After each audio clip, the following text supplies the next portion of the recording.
नमस्कार बंधुगण।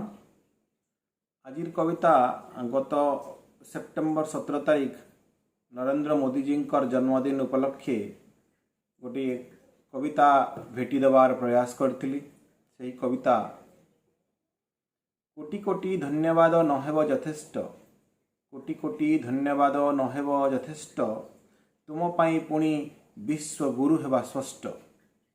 कोटि कोटि धन्यवाद नहेब यथेष्ट, तुम पाई पुणी विश्व गुरु हेबा स्पष्ट।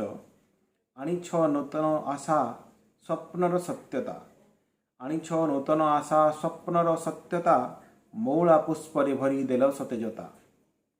शत्रुर हृदय आजी हुई कंपित, शत्रुर हृदय आजी हुई कंपित, नवदिगंतर आशा हृदय संचरित, नवदिगंतर आशा हृदय संचरित। नमस्कार।